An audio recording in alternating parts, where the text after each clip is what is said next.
Hello everyone, I hope you all are doing great. So in this lecture we will be talking about excess demand. Example से समझते हैं.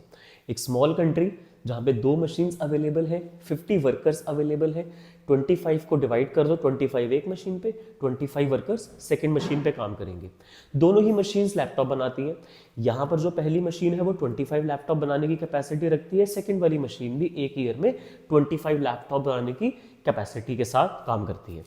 बेटा 25 workers एक machine पे काम करेंगे तो 1 ईयर में 25 लैपटॉप मैन्युफैक्चर होंगे. दूसरी मशीन पे भी 25 वर्कर्स काम करेंगे तो एक ईयर में 25 लैपटॉप्स मैन्युफैक्चर होंगे. टोटल हो गए 50 लैपटॉप. ये हमारी एक डिजायर्ड डिमांड है कि people should be demanding how many laptops, 50 laptops. But what if I say कि people are now demanding 70 laptop or maybe 80 laptop, then what will happen? We cannot actually increase the employment level because we only have 50 workers in the country. And we cannot increase the machine because we only have 2 machines in the, मतलब basically resources को हम already fully use कर चुके हैं. Workers को हम use कर चुके हैं, मशीन्स को हम अगर यूज कर चुके हैं और डिमांड अगर ज्यादा लोग कर रहे हैं जितना हम सप्लाई कर सकते हैं कंट्री में, तो लैपटॉप्स महंगे हो जाएंगे, चीजें एक्सपेंसिव हो जाएंगी, इन्फ्लेशन होगा कंट्री में. तो बेसिकली एक्सेस डिमांड इसी मॉडल पे चलता है. अगर डिमांड सप्लाई से ज्यादा कंट्री में होने लग जाती है तो इस सिचुएशन को हम एक्सेस डिमांड का नाम देते हैं. That's exactly what is the definition of excess demand. When aggregate demand will be more than aggregate supply at the full employment level. 50 के 50 लोगों को काम पे लगा रखा है, बट फिर भी जो कंट्री में लोग डिमांड करने लैपटॉप्स की आ रहे हैं वो ज्यादा डिमांड कर रहे हैं, तो लैपटॉप का प्राइसेस इन्फ्लेट हो जाएगा, लैपटॉप्स महंगे हो जाएंगे. तो आपने प्लान करी थी कितनी डिमांड, 50 लैपटॉप की, बट जो एक्चुअल डिमांड है वो कितने लैपटॉप की हो रही है, 80 लैपटॉप्स की, और व्हाटसोएवर मोर देन 50 बेसिकली. तो जितनी हमने प्लान, जितनी रिक्वायर्ड होनी चाहिए थी 50, उससे ज्यादा हो चुकी है एक्चुअल डिमांड फुल एम्प्लॉयमेंट के बाद.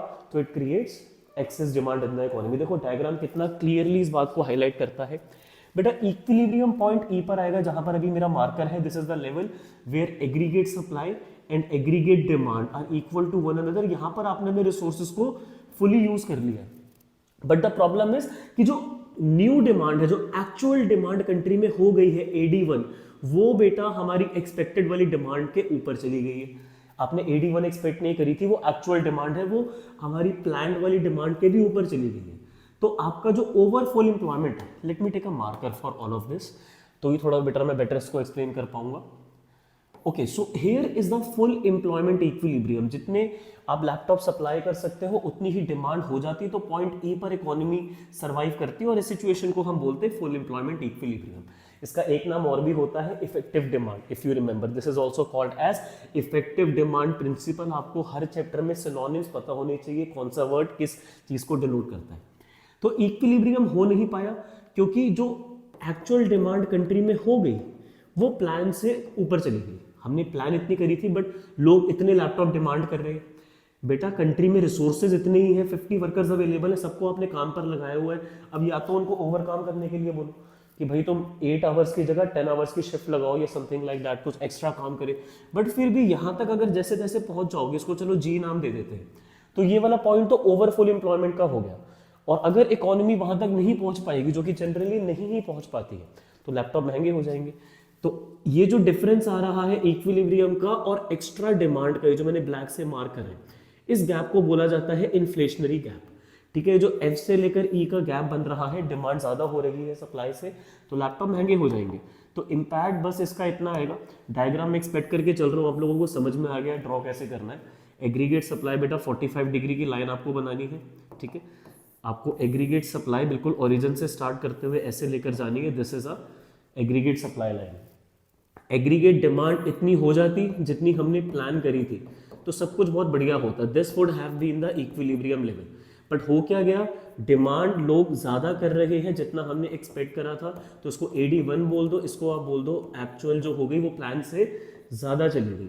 ये पॉइंट ओवर फुल एम्प्लॉयमेंट हो जाएगा. अगर आप इतने रिसोर्सेज को जैसे तैसे अरेंज कर पाओगे तो वहां तक पहुंच पाओगे.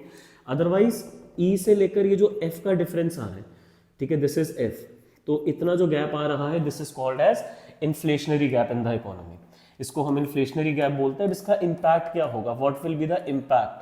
So basically the impact will be, output को हम नहीं बढ़ा सकते. 50 लैपटॉप बनाने की कैपेसिटी है, 50 ही बनेंगे क्योंकि ऑलरेडी आपने सारे रिसोर्सेज को काम पे लगाया हुआ है. एम्प्लॉयमेंट को नहीं बढ़ा सकते, 50 लोग अवेलेबल हैं, 50 ही काम कर रहे हैं. लैपटॉप भी 50 बन रहे हैं, लोग भी 50 हैं, उससे ऊपर कुछ नहीं कर सकते।